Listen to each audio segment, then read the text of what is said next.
President TPCC chief Mahesh Kumar Goud మాట్లాడుతున్నారు. Live లో చూద్దాం. రాష్ట్రంలో జరుగుతున్న అభివృద్ధి, ఈ రాష్ట్రంలో కాంగ్రెస్ పార్టీ సంక్షేమం, రైతులకు సంక్షేమం, విద్యా వైద్యం పట్ల మేము అనుసరిస్తున్న వ్యూహం, ఎడ్యుకేషన్ పరంగా ఇంటిగ్రేటెడ్ స్కూల్ తీసుకొచ్చినటువంటి వైనం, స్కిల్ యూనివర్సిటీ పెట్టినటువంటి వైనం, స్పోర్ట్స్ యూనివర్సిటీ తీసుకొచ్చినటువంటి చరిత్ర ఈ దేశంలో ఎక్కడా లేని విధంగా ఈ రాష్ట్రంలో రకరకాలుగా అభివృద్ధి జరుగుతూ ఉంటే ఓర్చుకెళ్ళని మీరు, ఆనాడు చేయలేని మీరు ఇవాళ గవర్నర్ ప్రసంగంపై వ్యంగ్యంగా మాట్లాడడం అనేది మీ రాజకీయ దిగజారుతనానికి నిదర్శనంగా చెప్పక తప్పదు. వాస్తవాలకు వెళ్తే మరి గవర్నర్ గారి ప్రసంగంలో చెప్పినటువంటి పలు అంశాలన్నీ కూడా ఈ రాష్ట్ర ప్రజల యొక్క శ్రేయస్సు కోసం జరుగుతున్నటువంటి అభివృద్ధి కార్యక్రమాలు, ఈ రాష్ట్రంలో ఉన్నటువంటి బీద ప్రజానికం కోసం జరుగుతున్నటువంటి సంక్షేమ కార్యక్రమాలు. ఒక్క రేషన్ కార్డు ఇచ్చిన పాపాన పోయినారా మీరు 10 ఏళ్లలో? బీదవాడికి ఒక రేషన్ కార్డు ఇచ్చిన పాపాన పోలే. ఇలా అడిగిన ప్రతి గరీబోడికి మేము రేషన్ కార్డు ఇస్తూ ఉన్నాం. ఒక్క డబుల్ బెడ్రూమ్ ఇచ్చిన పాపాన పోలే మీరు 10 ఏళ్లలో. ఇలా పేదలు అర్హులైన వారికి ప్రతి వారికి ఇందిరమ్మ ఇల్లు ఇస్తున్నటువంటి వైనం. ఇవన్నీ కూడా మీ కడుపు మంటతో అసెంబ్లీ బయటకు వచ్చి మాట్లాడినట్టు తీరు మేము గ్రహిస్తూ ఉన్నాం. దేశ చరిత్రలో చరిత్రాత్మక నిర్ణయాలు, కుల సర్వే కానీ, ఎస్సీ కేటగరైజేషన్ కానీ 10 ఏళ్ళలో మీరు బీసీలకు ఏమేలుగా పెట్టారు?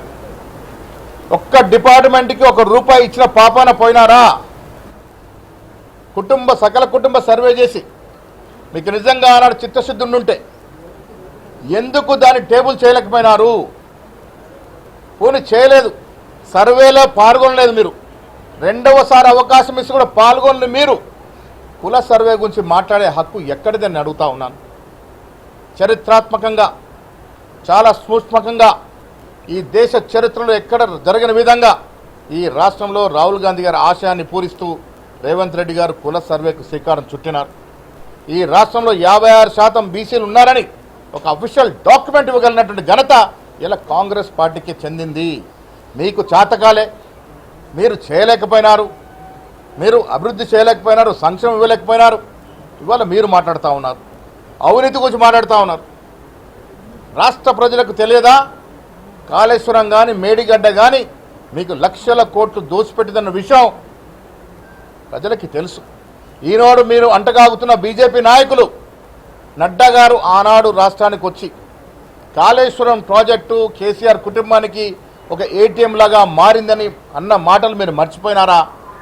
ఇలా లోపాయకర ఒప్పందంలోకి వచ్చినారు. పార్లమెంట్ ఎన్నికల్లో కలిసి పోటీ చేసినారు. మొన్న జరిగిన ఎమ్మెల్సీ ఎన్నికల్లో కలిసి పోటీ చేసినారు. లోపాయకార చీకటి సంసారం చేస్తూ ఉన్నారు మీరు. ఇవాళ మీరు అవినీతి గురించి మాట్లాడితే దయ్యాలు వేదాలు వలిచినట్టుగా ఉంటుంది. ఈ రాష్ట్ర సంపదని కేసీఆర్ కుటుంబం ఏ రకంగా కుల్లగొట్టిందో ప్రజలు తెలుసుకునే మీకు ఇంటికి పంపినారు. మీ కర్రీ వాత పెట్టినా కేటీఆర్ గారికి మాత్రం ఎక్కడ అహంకారం తగ్గినట్టు కనబట్లే. అదే అహంకార ధోరణితో వ్యవహరిస్తూ ఉన్నారు. అహంకారం నిండింది కాబట్టే గవర్నర్ని విమర్శిస్తూ ఉన్నారు, గవర్నర్ వ్యవస్థను కించపరుస్తూ ఉన్నారు. అహంకారం నిండుగా ఉంది కాబట్టే స్థాయిల గురించి మాట్లాడుతూ ఉన్నారు. స్థాయి అనేది ప్రజలు ఎన్నుకొని ఇచ్చినటువంటి అంశం. స్టేచర్ అనేది నీకు ఏం స్టేచర్ ఉంది? ఏం స్థాయి ఉంది నీకు? ఈ రాష్ట్రాన్ని మందులో దిగబెట్టినటువంటి ఘనత మీ 10 ఏళ్ల పాలన. మత్తు పదార్థాలకి లోను చేసినటువంటి ఘనత, యువతని ఆ తప్పుదోర పట్టించిన ఘనత నీ ప్రభుత్వానిది. ఇలా దుబాయ్లో చనిపోయినటువంటి వ్యక్తి నీకు సన్నిహితుడు కాడా? మీ బావమరిదికి పార్ట్నర్ కాడా? ఎందుకు చనిపోయినారు? ఏ రకంగా చనిపోయినారు? ఇలా ప్రజలు తెలుసుకోవాల్సిన అవసరం ఉన్నది. ఈ రాష్ట్ర యువతని తప్పుదో పట్టడమే కాకుండా మత్తు పదార్థాలు అలవాటు విధంగా ఉసుగొల్పినటువంటి మీరు ఈ రాష్ట్రం బాగు గురించి మాట్లాడితే ప్రజలు జీర్ణించుకోలేరు. కేటీఆర్ గారు, మీకు ఈ సందర్భంగా మీ ద్వారా నేను వారికి హితో పలుకుతా ఉన్నాను. ఈ రాష్ట్రంలో మీకు కానీ మీ భవిష్యత్తు కానీ నూకలు చెల్లిపోయినాయి. మీరు స్ట్రెచర్ల గురించి మాట్లాడుతూ ఉన్నారు. మీ పరిస్థితి వల్ల స్ట్రెచర్ మీద ఉంది, అది గుర్తుపెట్టుకోవాల్సిన అవసరం ఉన్నది. ప్రజలు మీకు ఇచ్చినటువంటి స్ట్రెచర్ ఏంటంటే మిమ్మల్ని స్ట్రెచర్ మీద పడుకోబెట్టినారు. ఇంక ఏం మాట్లాడినా ప్రజలు వినే పరిస్థితి లేరు. ఈ రాష్ట్రంలో ప్రజలతో ఎన్నుకోబడినటువంటి కాంగ్రెస్ ప్రభుత్వము ఎన్నికలకు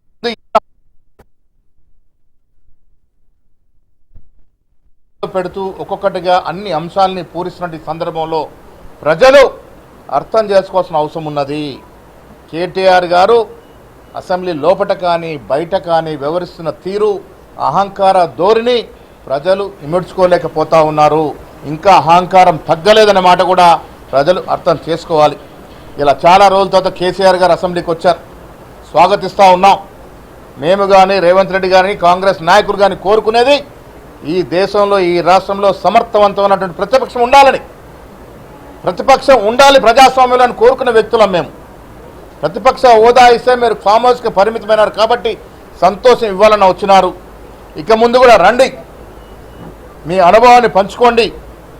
మీరు 10 ఏళ్ళు ముఖ్యమంత్రిగా చేసినారు కదా, మీ అనుభవాన్ని పంచుకోవాల్సిందిగా మేము కేసీఆర్ గారికి విజ్ఞప్తి కూడా చేస్తూ ఉన్నాం. వచ్చే రోజుల్లో బీఆర్ఎస్ నాయకులు అర్థం చేసుకోవాల్సింది, అసెంబ్లీ లోపల గోల చేసి గాయ చేసి మొగన్ని కొట్టి మొరకెత్తినట్టు నటిస్తే తెలంగాణ ప్రజలు విఘ్నులు. మీ మాటలకు లొంగే ప్రసక్తే లేదు. ఈ దేశ చరిత్రలో అత్యంత తక్కువ సమయంలో అత్యంత ప్రజాధనాన్ని దోపిడీ చేసిన కుటుంబంగా కేసీఆర్ కుటుంబం నమోదయ్యింది. ఇది ఎవ్వరూ కాదనలేరు.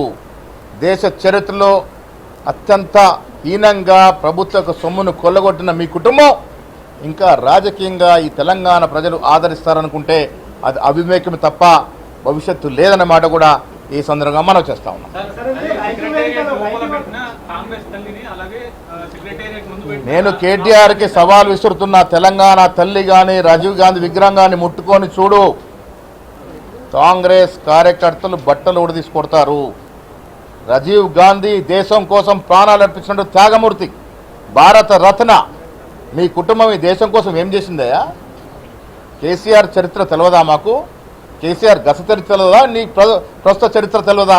తెలంగాణ తల్లి, తెలంగాణ ప్రజలు ఆరాధించుకున్న తల్లిగా దైవం. ఆ దైవాన్ని ముట్టుకుంటే మస్ అయిపోతా తప్ప ఇంకేం ఉండదనే మాట కూడా సందర్భంగా మనం చేస్తా ఉన్నాం. రైతు వేదికలు కట్టి ఏం ఉద్ధరించినారు? రైతులు నడ్డి విరిచిన మీరు రైతు వేదికలు కట్టి ఏం సాధించినారు?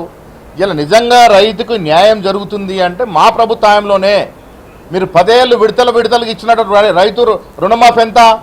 కేటీఆర్ గారు సవాల్ విస్తున్నారు, రండి ఛాలెంజ్ చేస్తా ఉన్నాం, డిబేట్ పెట్టుకుందాం.